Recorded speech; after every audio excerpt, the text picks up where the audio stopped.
कि राजस्थान में जहां भी किसान पे अत्याचारों में पहले बोलूंगा और कांग्रेस पार्टी भी इस मामले को सदन के अंदर उठाए। कितना बड़ा मामला सभापति महोदय, गोलियां चली किसानों पे और एथेनॉल फैक्ट्री के अंदर राजस्थान के हमारे किसी केंद्र के मंत्री का नाम भी आ रहा है। हनुमान बेनीवाल ने संसद में उठाया हनुमानगढ़ एथेनॉल फैक्ट्री बवाल। हनुमान बेनीवाल का हनुमानगढ़ आंदोलन पर बड़ा बयान। हनुमान बेनीवाल ने कांग्रेस पर उठाए सवाल। नमस्कार, आप देख रहे हैं भारत रफ्तार और मैं हूं आपके साथ खुशी। लोकसभा में आज राजस्थान की सियासत गर्मा गई जब नागौर के सांसद और राष्ट्रीय लोकतांत्रिक पार्टी के संयोजक हनुमान बेनीवाल ने सदन में खड़े होकर हनुमानगढ़ के टीबी क्षेत्र में प्रस्तावित एथेनॉल फैक्ट्री के खिलाफ चल रहे किसान आंदोलन का मुद्दा उठाया। बेनीवाल ने सभापति के माध्यम से वन, पर्यावरण, जलवायु परिवर्तन और परिवहन मंत्री का ध्यान इस ओर खींचा और कहा कि यह आंदोलन बिल्कुल जायज है, लेकिन सवाल ये उठता है, क्या वाकई ये आंदोलन जायज है? आइए इस पूरे मुद्दे को विस्तार से समझते हैं। सबसे पहले मुद्दे की जड़ समझिए। हनुमानगढ़ जिले के टिब्बी क्षेत्र में एक एथेनॉल फैक्ट्री लगाने का प्रस्ताव है। इथेनॉल एक जैव ईंधन है जो गन्ना, मक्का या अन्य फसलों से बनता है। केंद्र सरकार की नीति है कि 2030 तक पेट्रोल में 20% एथेनॉल बिल्डिंग हो ताकि आयातित तेल पर निर्भरता कम हो और प्रदूषण घटे और किसानों को फसल का बेहतर दाम मिले। इसी नीति के तहत राजस्थान में कई जगहों पर इथेनॉल प्लांट लगाने की योजना है। हनुमानगढ़ में ये प्लांट प्रस्तावित है क्योंकि वहां पानी उपलब्ध है, फसलें अच्छी होती है और लॉजिस्टिक्स आसान है।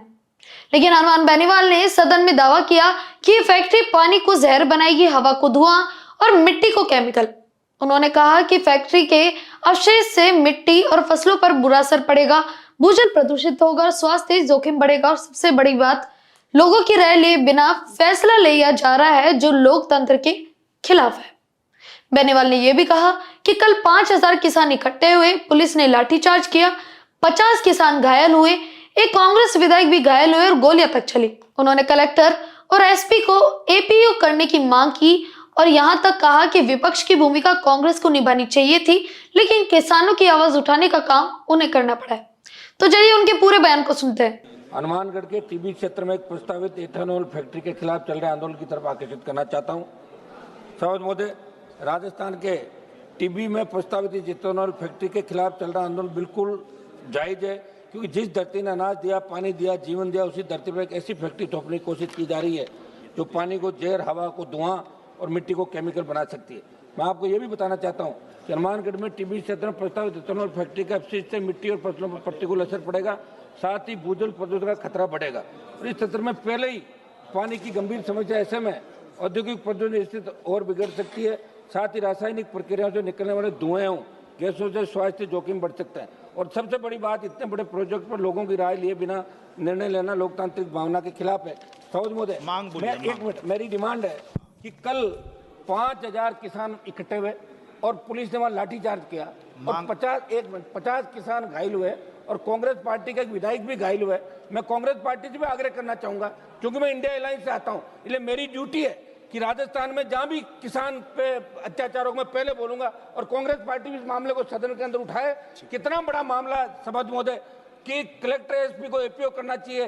गोलियां चली किसानों पे और एथेनॉल फैक्ट्री के अंदर राजस्थान के हमारे किसी केंद्र के मंत्री का नाम भी आ रहा है। Thank you Shri Kanwar Singh. उठाना चाहिए इस मामले को। मैं एक सेकंड साहब, माइक तो, मैं कांग्रेस पार्टी से आग्रह करूंगा कि आपका बड़ा दल है, इसलिए आप भी इसको आके और किसानों को न्याय दिलाएं और इस मामले को गंभीरता से कांग्रेस पार्टी उठाए, जो किसानों ने वोट दिया आपको।